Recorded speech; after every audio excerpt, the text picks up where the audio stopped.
Even if you are a chef, even if you're a chef, you'll just feel like daily, I need to try something else from this person. The last time I ate from there, I was really satisfied, so I'm going back to eat again. The first thing you're going to look at is the how much capital or how much should I have when I want to start a fast food cafeteria. So, Anne, what do you feel should be the right amount for having when you want to open your eatery? An estimated amount is like a capital of 10K, it's fine.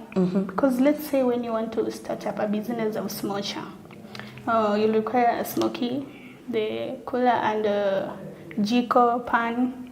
So this one, at 10K, it's fine to buy all those. If you want to start up a business of fries, the chipo. Chipo you'll itaji karai, mafuta, the viazi, and karai, mafuta, viazi, and other spices, kama tomato sauce, and other. Ukitaji sambusa, tukienda sambusa. Utahitaji sambusa, unaweza pika kutumia, unaweza use jiko, or you can use the electricity one. Okay. Yeah. So approximately it's like a 10K. Okay, she's said 10K, and I think 10K is relevant. And from whatever she's mentioned that we need to have before, like we need to buy when beginning our business, I think most of them are some of the basic essentials of a kitchen that somebody who knows how to cook shouldn't miss in his or her own house. For example, a karai, I can put it out for men because they don't love. They are not, okay, it is said men are not friends of fries, but ladies are. So you'll find most ladies with karais and a pan for chapati. That one is a must for people who love chapati. The chapati farm. Chapati farm, you must have a pan. And then a jiko. Jiko is a regular basis we need. If your gas is off and you don't have the amount to refill it immediately, you will run back to your jiko. So if you have most of what she said, the 10,000 will help you buy whatever you need. If you want to go for the chips or fries, as she said, if you want to use the electric one, maybe you'll add 3,000 on top because you'll have to get the electric chips cooker. But if you're using the normal one, 10,000 is enough for us. You don't have to exaggerate the capital. You don't have to go to the larger capital. Yes, you begin from a smaller step, baby steps to everywhere we are going. You begin from just using kuni and the karai, mafuta, and the viazi, tomato sauce. Next step, after you get your profit from that one, you take another step, you go to another step, you say, okay, I was only using chili sauce and tomato sauce. What if I add for them today, I make for them ukwaju? What if I add this one? You begin slowly. And number 2, we are going to look at what location is good for your business. Number 1, I'll say, if you want to begin an eatery, you have to look for the busy space. And you should target the youth and the school-going students, and maybe you locate it next to a company or an institution where people are going. You know, they'll have to look for somewhere to eat because most of them don't eat at work unless they carry their food. Yeah, mostly the university students, they really love fast foods. So if you situate your business there and you are clean and you are doing the business fine, you really earn a profit.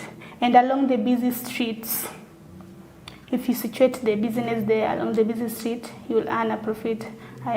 Opposite to or along the primary schools or the day school or secondary school, if you situate the business there, it can also do well. And okay, let's say you don't have to have a 10K to start the business. You can start small and prioritize. Let's say it's not a must you want to cook chipo. It's not a buy you buy 1 bag of viazi. You can start with the kando, and then tomorrow if you earn a profit, you buy a bigger one, and like that, you expand your business. And when choosing a location, choose a location that is visible and that makes you stand out. among the others, because you won't be in the business alone, but choose a location that makes you stand out. Yeah. Someone is wondering, what should I consider before I start this business? Are there any requirements that I need to have, like? There are things you need to check. Before beginning any eatery or any fast food shop, there are things you need to put into consideration. Number one, you need to look into the market and see how much is this market space. How dense is it? How much is it populated with the fast foods? Number two, how much is the pricing of the fast foods themselves, and again prices of the raw materials you need to make the fast foods. Number three, you need to look at how the others are providing their services.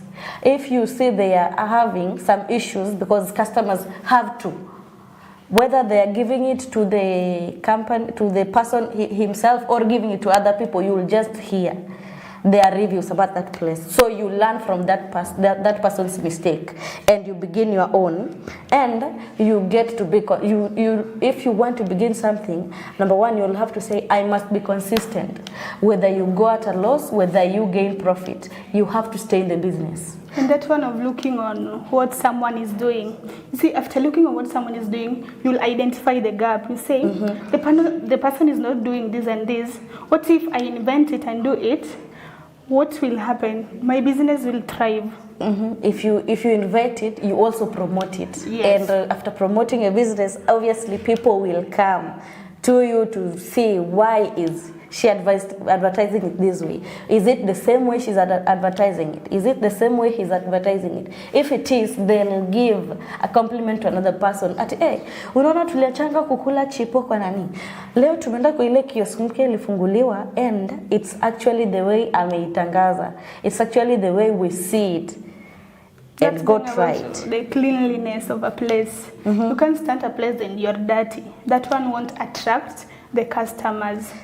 No, I mean the youth everyone loves a clean place. That's where we go back to where we said you choose a location. You have to choose a location where it gives people the vibes of, yes, this is the place I want to eat at daily. You don't choose a dull location with a dull environment. You know, if you choose a dull environment, whether you are clean or not, people will just assume that your place is also dirty. If you choose a place, an area that is known to be dirty, and you're working there, whether you're working clean or dirty, people will just associate you with the dirty ones. So look for a place that is at least a little bit cleaner, and work on making it more cleaner. Your place should be more cleaner and stands out. And you should also consider the availability of the resources you want to use. How fast can you reach the resource you want to? The raw materials. Yes. You can't tell me you want to sell cheap. You want to begin selling cheapo, and you only get your potatoes after 1 week. What if hiyo yenye ulinunua, the demand for chipo imeenda juu, you finish your bags on Wednesday? Should we wait for you till Sunday and you upate hizo? So you have to check the availability of the materials you're using. And the most important thing is license and permit. You can't start a business without the license and permit.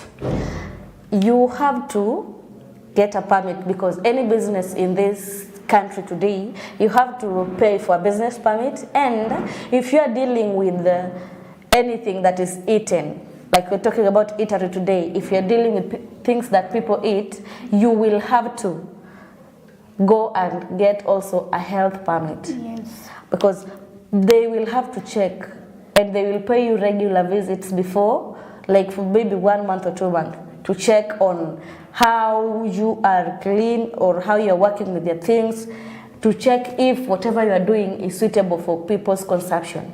They won't allow you to continue the business if your business is dirty, unless on the local kiosks and the local kibandaski, those ones, maybe on random checkups from the community health officers.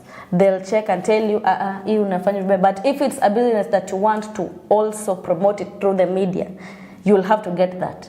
because most of the people will be like, oh, hiyo iko kwa njia ya kwenda ile swimo, wacha basi tutaenda swimo, tukitoka huko tukuje hapo ama tukule hapo before tuende hike.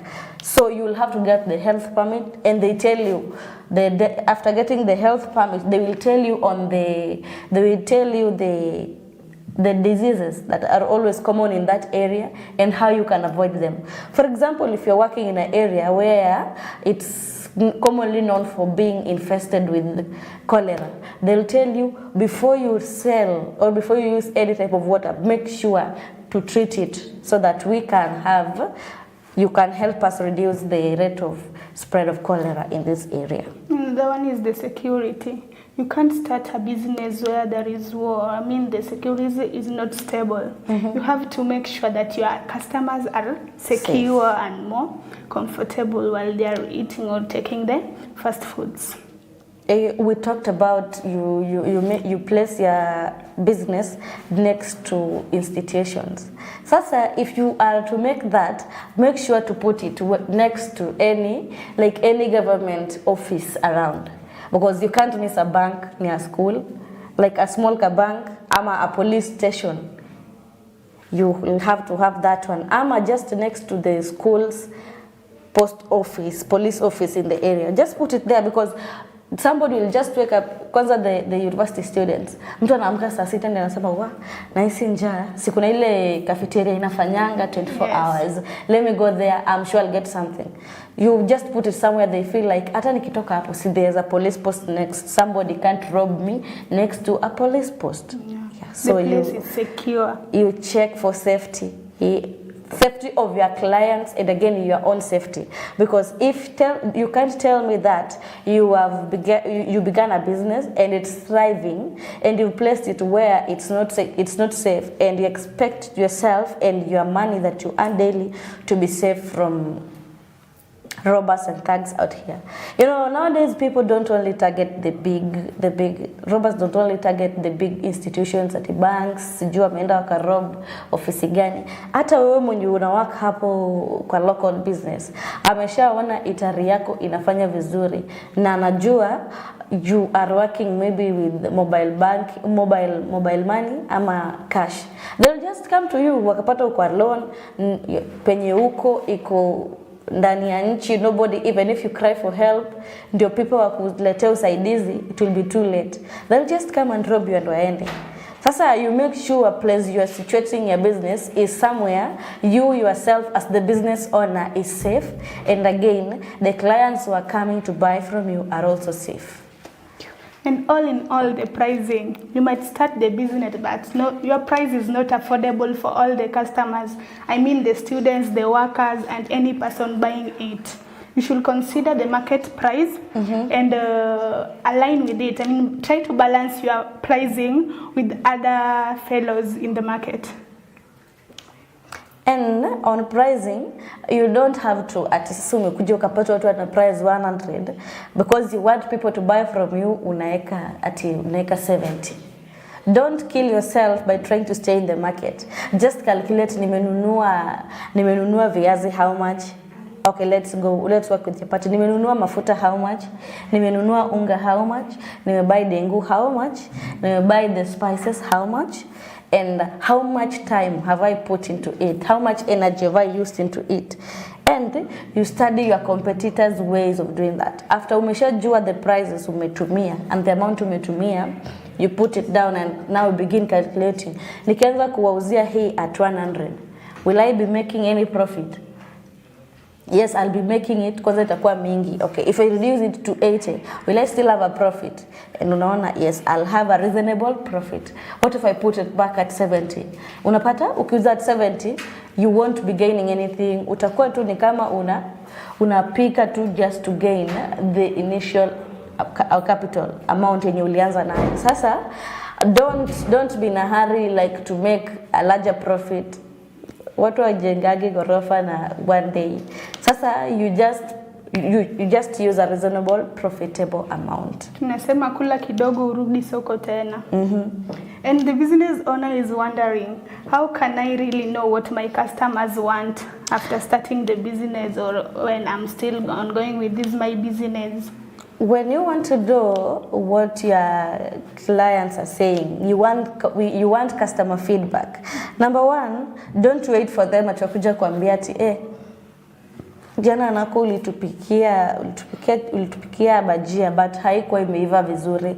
Zingine zilikuwa zimekauka sana, zingine were too soft, and then zingine hazikuwa zimeiva. But you just ate because we are your clients. Don't wait for them to do that. After every meal, ensure to talk to your client. Yote amekuja kulipa, unamuuliza how much, like how did you feel the meal today? Was it to perfection? Kulikuwa na anything wrong? Is there something I can do to improve it? If you allow for that interaction with them, ukiongelesha hivyo, let's say wamekuja kwa cafeteria yako, unauza bajia kwa soda. And ukakuja nikauliza and because amekuwa akikuja kubai kwangu most of the times, she's free, anajua when to talk and when not to talk. Sasa ananiambia leo nako Phoebe nimekula tu juu nilikuwa njaa. Hii bajia haijaiva vizuri kwa na hii. Maybe there was a new client there. Yep, yeah, feel something different from Anne. Na maybe akona idea. Anakuja ananiambia ati Anne amesema hiyo, but the shida si hiyo. Shida ni uliweka moto mingi na bajia haitaki moto mingi, ukisha boil warua ukishafanya aje. Sasa you get to learn and you also get to know where to improve and when not to improve about that.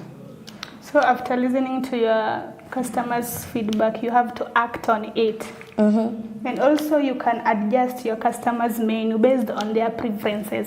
Unajua Phoebe anakujanga hapa daily, anapendanga hii. What if nikiongeza kitu kama hii? I hope atalike. In that way, uta retain your customer. Because ataona it's not a repetitive food. There's another option apart from hii yenye tunakuanga nayo kila siku. Yes. And if I may ask, how can somebody will be asking there ati mimi nako yes nauza nimeanza kibanda yangu, nauza ugali, fish ama nini, niko na kibanda yangu nauza vitu. How can I reduce food wastage? Juu unaona kuna wale wenye amekuja ukimkatia ugali anasema ugali leo ni ndogo. Kesho ukimkatia a bigger one unaona amekula kaacha hapo. Sasa how can I reduce food wastage? How you can reduce food wastage? Unapika a minimal, as in balance one. Si kubwa, si mingi, si kidogo, katikati.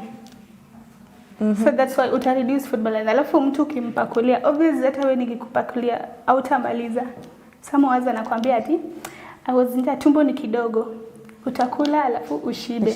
But si lazima utupe chakula. Maybe there is someone in need mwenye ana pesa unaweza mpatia. Okay. Yes.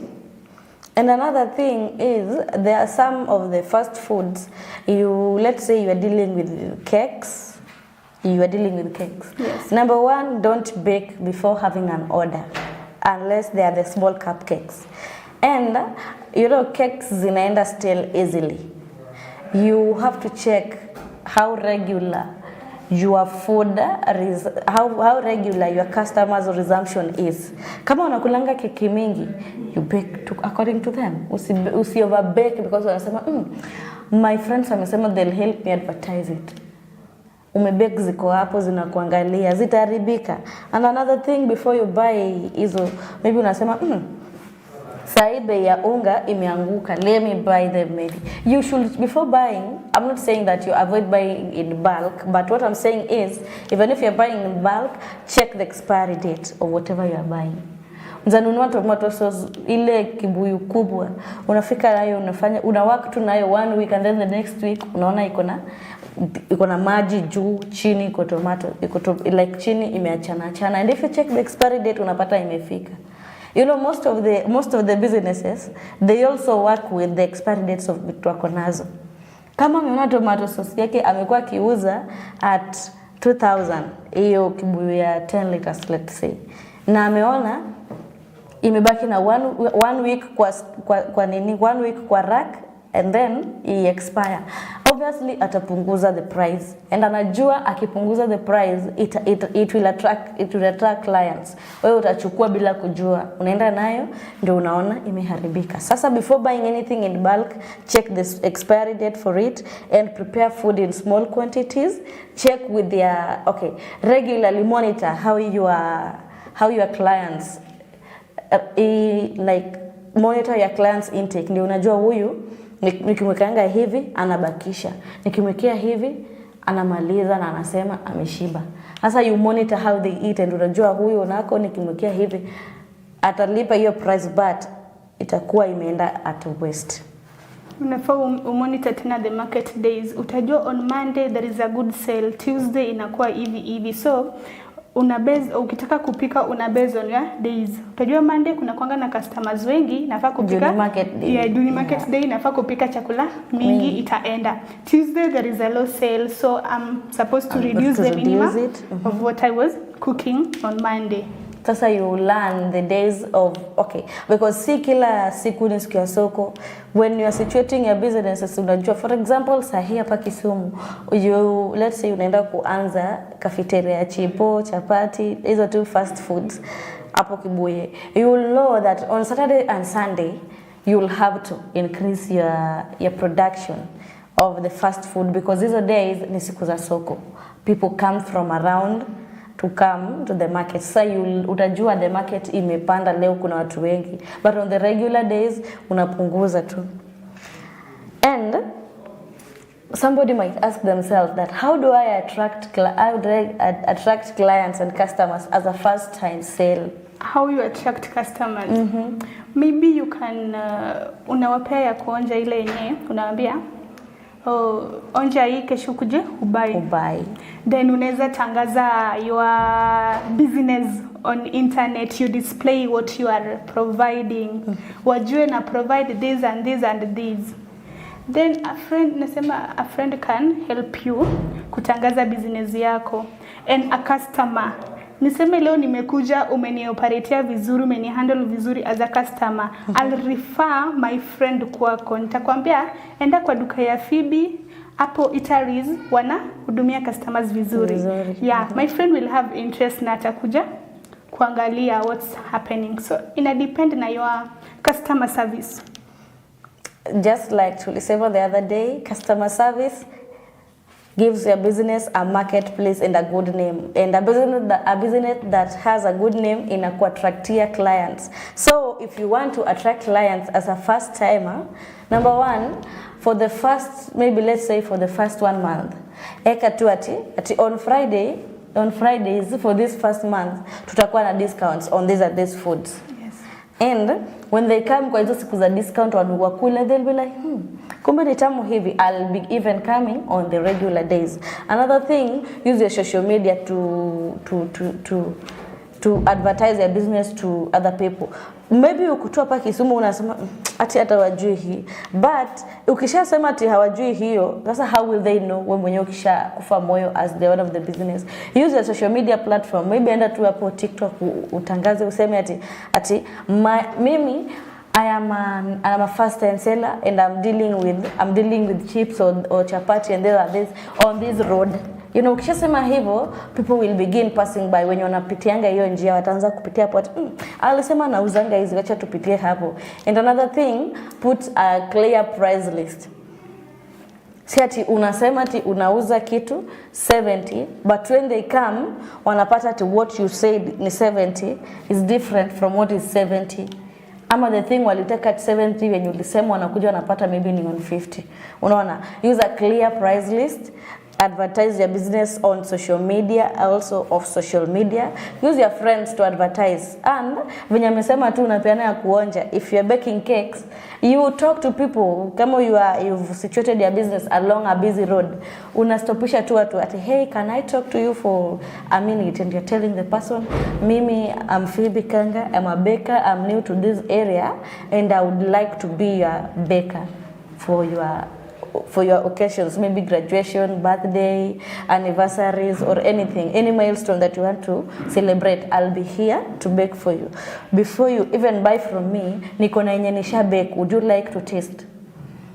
Na hivyo tukishamwambia hivyo, na si unajua watu wanajua birthdays za mtu. Mimi sasa ukiniuliza, I have a lot of people's birthdays kwa kichwa. Ukishaniambia hivyo na nimetest na nikaona ni tamu, and I have somebody in mind mwenye birthday yake inakuja, I'll buy it for them. Na akikula kwa birthday yake asikie ni tamu, pia atapea mtu mwingine idea ati unajua ni Phoebe alinibaia kwa nani, na mimi pia nimeenda huko nikakula tu cupcake huko na nilipata ni tamu. Si unaona sasa wewe mwenyewe uko at a place where unafanya, but somebody else is doing for you the marketing because of how you talk to them.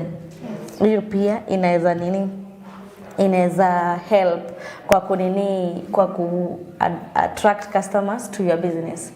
And to my viewer, allow us to take a short break and we'll come back with more.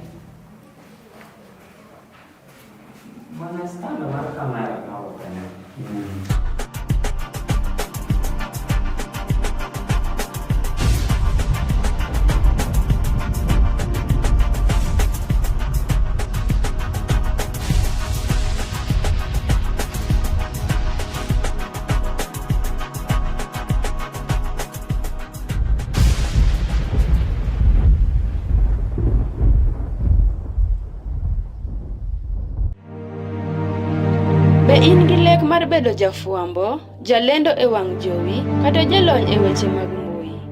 Riwri kod kar tiegruok mar Cityscope mondo iyud lony e chano chenro mag wang' jowi, fuambo kod puodho weche manyien moyiedhi.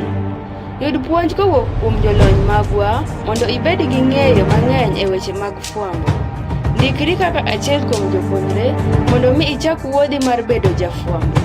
Mondo ing'e mathoth, ywanwa tol kokalo e namba 0726-32-32-40028 kata tudri kodwa email marwa cityscopetv@gmail.com kata www.cityscopemediacenter.co.ke. Cityscope Training College.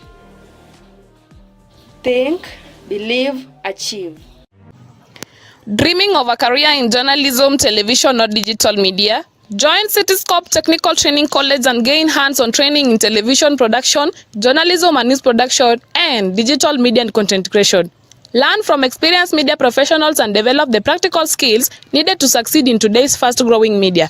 Enroll today and start your journey toward a rewarding media career. For inquiries, call 0726-324-028 or email us at cityscopetv@gmail.com or visit our website at www.cityscopemediacenter.co.ke.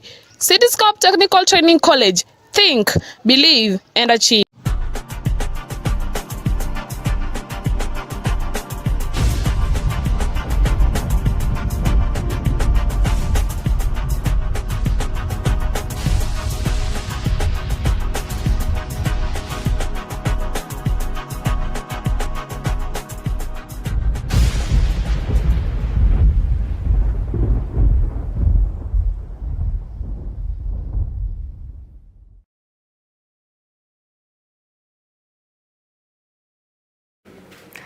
Thank you for staying with us and welcome back to the show. So Anne, can you tell us something? So the business owner is wondering, how long will it take for me to recover my investment after starting this fast food business? Okay, if you start your fast food business, if it's well managed, between 6 to 12 months, that's maybe a year. But a year is too long. But if a year is too long for fast food eateries, if you just manage your business well, after 6 months you will have your profit and you would have gained back to your investment, the amount that you began with and everything that you put in place when you were beginning that business. Because you can't tell me umeanza biashara ya kuuza samosa, chips, smoky na mayai next to a university, in a university setup, and you fail to sell to them when you are a clean business person. Because it's only a clean business person that most of the students want to go to, because they fear for their health, even though people are saying that they are reckless with their health.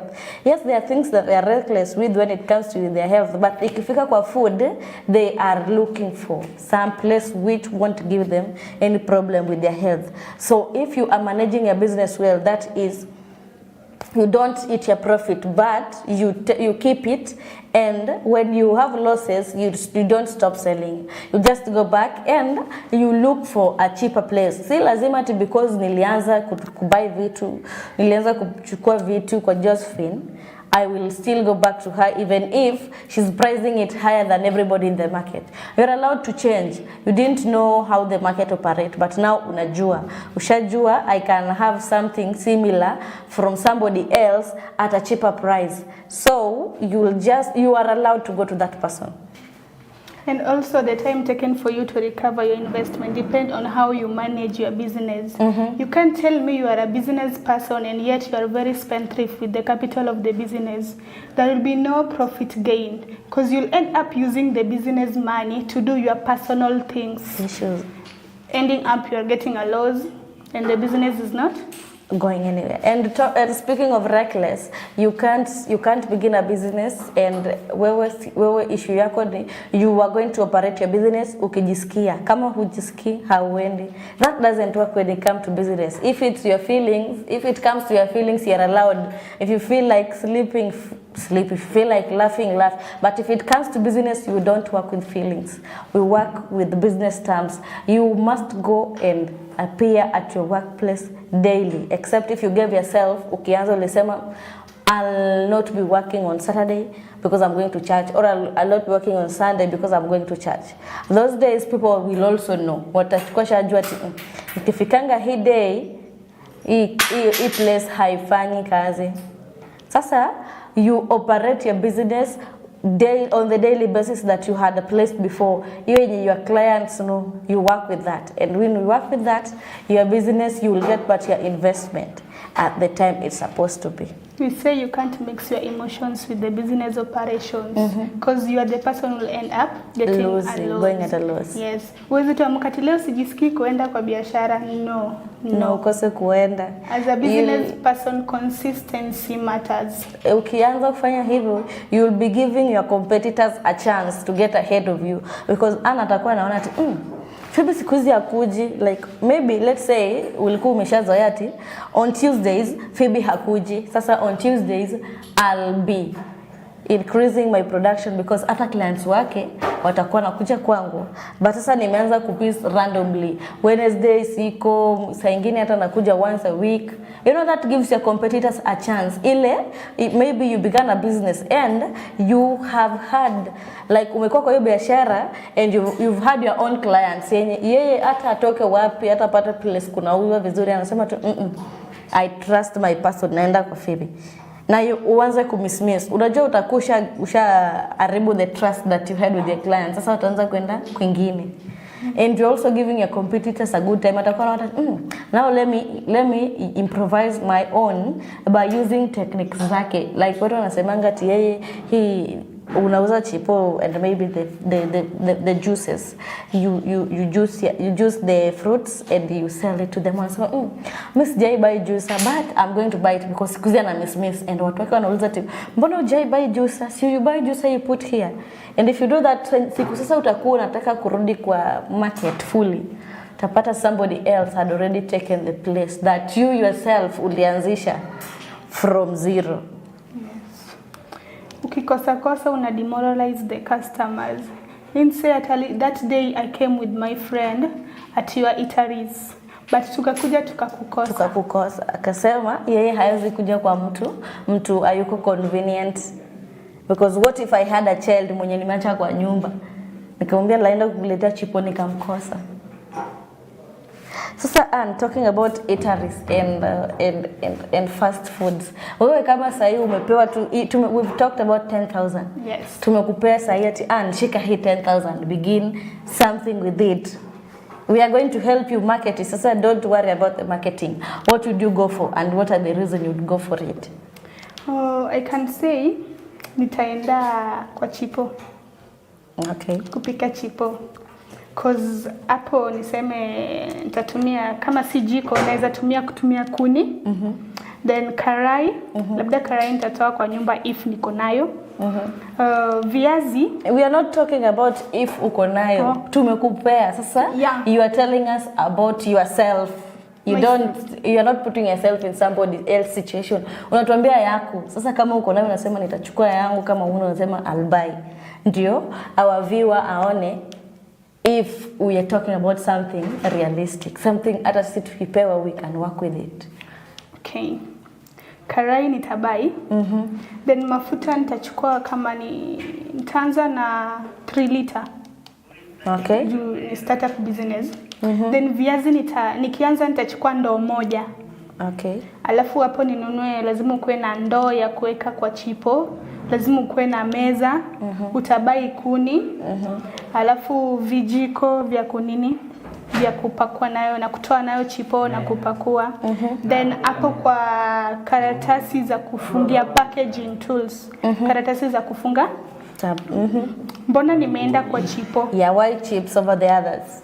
Why chips over the others? Chipo watu wanapenda. Unaweza buy chipo 50 bob na ukule ushibe. Unaweza buy 70 ukule ushibe. Then chipo kazi yake si ngumu sana. Si kama bajia utahitaji viazi, utahitaji food color, utahitaji unga. Chipo unahitaji tu viazi peke yake na mafuta. Then availability ya resource ya chipo, viazi unaweza enda soko kama unaweza enda soko kama kuna main soko. On siku za soko naweza enda nichukue. Then kama si siku za soko, maybe nimeuza chipo nimemaliza, naweza ongeza kama kuna mwenye anauza around, mwenye anauza viazi, naweza enda niongeze kwake the viazi, then niendelee kuuza chipo. Or naweza kuwa na my supplier, ananitolea from the farm. Ananiletea, sasa namwambia days unaniletea viazi kiwango hii, this and this and this day as the days goes by. Okay. Sasa umesema unabai karai, that is kitu kama 5, so ama unataka ile kubwa? No. The medium one 500. Ukianza unaanza na kadogo. Aya, vijiko ni 150. Yes. How utataka ngapi? Vijiko labda 2 plus ile ya kutoa chipo. Sasa we are working with 300, itafika 800. Kuni umesema you are working with kuni. Sasa the mawe are free, katafuta za free, and then you uchukue kuni hata ya 200 ama 300, and then you buy mafuta tomato hiyo ni 800 and something. Tomato ni 150 hapo. Unaza na hiyo ndogo kabisa. Okay. 150, and then alafu chili labda kama watu wana prefer chili juu kila mtu ako na preference yake. Alafu utengeneze kachumbari hapo. And if you ukiona venye amesema hiyo yake, it makes sense. Na yes, you have to if you are beginning something, you have to choose which one is much easier to work with. For example, she has just compared chipo na amecompare chipo na nini? Chipo na bajia. Bajia itahitaji vitu mingi, and most of the people are afraid of working with samosa because samosa is tiresome to work with. You have to make the 2 small balls. After making the 2 small balls, you are going next to rolling them. Lazima make sure your heat si yenye itaiunguza or anything. Minimize the heat. Uzieke in that shape. Uweke dengu. Unaona that's dengu pia haifai ku overripe, tena pia haifai ku underripe. Like inafai kwetu imeiva, but si hiyo kuiva yenye unakula nayo chapati ama rice kwa nyumba. Inafai kuwa kuiva kwa kiwango. So I'll go for chips because chips haitaji kazi mingi. Yes. And with the capital pia, see, just paying for business permit ni 2,000. I checked recently. Yeah. For small ones ni 2,000, and then there's a fee maybe you'll be paying yearly. Sasa you have to. Hiyo ya kulipa watu wa kanjo maybe 20 ama 50. After 50 per day. Yes. And you can't tell me ati kulipa kanjo 20 bob daily itakushinda, because if you're working with chips, you are sure that people will be buying from you. Sasa you will have the profit yenye itakuwa lao unawalipa on a daily basis. So Kanga, what about you? What will you go for? Mimi, I'll go for, if I am allowed to begin something, I'll want to make a joint one. A cafeteria that provides the chips. You have chips, we have sausage, we have samosa and bajias. That's a side, and another side of it, I'll want it to have I'll want it to have kaugali and the surroundings hizo yenye mtu anaweza kula nayo ugali. Ndio if somebody amesema leo nimechoka na chipo, I want to try something else, uko na option ya ugali with something or rice with any legume, chapati with any legume. But if I'll be working alone, yenye naanza peke yangu, I'll begin with the homemade yogurt and juices and chips, bajia and samosa. Yes, those three you can work together with those three. Temuna, if you are peeling viazi for chips, you also peel the nini kando. You also peel the bajia tena, and you work with the ukisha peel ukakatakata. When you're waiting for your dao ya chapati ya nini ya bajia ikue, you are also making hii unga ya kuwekea bajia ndani. So I'll go with that because number one, kukula chips hivyo inanyonga, and people will say sasa hata mimi sitaki soda. Kuna wengine sahi because of their health issues wameambiwa wapunguze their intake on soda, and if you have an alternative, wanaona si lazima nikunywe na soda, kuna mango juice ama niko na pineapple juice anauza hapo, I'll go for that because the juices ni 50 bob. If somebody says that, anasema their prices zimeshindana tu na 10 bob, but this one will be taking me away from the hospital. But if I go for the soda at 60, I'll just be taking myself back to the hospital. So I'll work with chipo, bajia and the juices. Yeah. Thank you for that. And you as a person who is aspiring to start the business, remember you start small and you remain consistent and allow your customer satisfaction to drive the growth of your business. Welcome any feedback from your clients, from your customers. Seti customer akikwambia ati leo nako ulikausha chips zikakauka kabisa yenye mtu ako na meno uchungu hizo kula, unakasirika, unasema ati mbona hujaisema hizo siku zingine, leo ndio unasema no. Accept their feedback because it's the customer's feedback that enables you know whether your business is in the right direction ama is taking a wrong direction. Remember, fast food is not all about cooking. It's about understanding and providing the quality services needed by your customers. And if you are thinking, if you were in the business and you killed it because you either placed your business and ukasema sasa business yako ndio itakuwa inakulisha, that when you killed it, you have now known from us that you put your business aside, it runs on its own and your family also runs on its own. Yes, maybe you may take from your business once in a while, but don't entirely rely on it as a business, as a young business, a new business that has just begun. So kama umeanza biashara, separate it from your house. Si ati kila siku ati mom leo hatuna food and then uchukue ile viazi huko mpike na rice. Hatuna nini, go and take this and this. Sasa separate it from your house or family issues. A business person is always ready to take risk.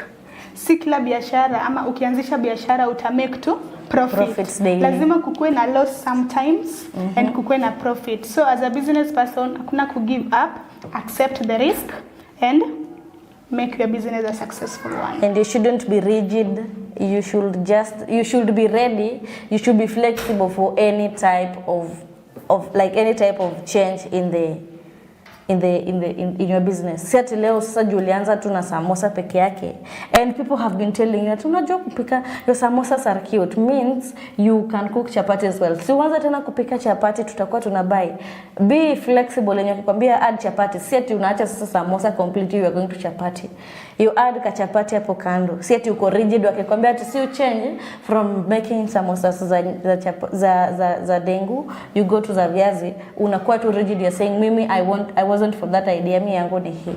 Sasa in any business, if you wanted to begin eatery and fast food, we are telling you that go for it because we've told you how you can start and manage it and which places to situate it and anything that you need that will work for you.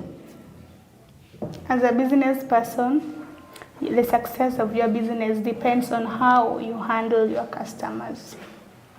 I've been your co-host Anita Ann. And I was your host, Phoebe Kanga. We'll come back to you another day with another different topic and we'll tell you more about it. And if you have any other topic you feel like we should talk about as your host and as your host or as your TV presenters, we allow you to send it to us on our business line that is running down, and or if you have any additional thing that you want us to tell to the people another time, you are allowed to text it to us. And if you want us to advertise for you, you can send it to us and you will have your business advertised at a fee that you'll have to meet with the company.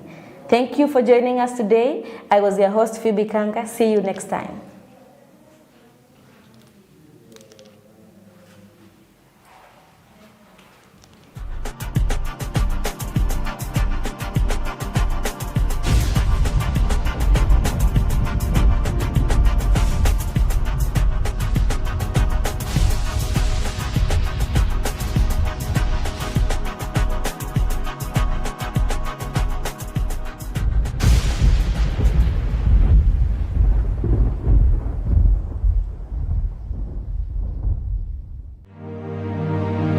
Be in gi lek mar bedo jafuambo, jalendo e wang' jowi, kata jalony e weche mag mbui?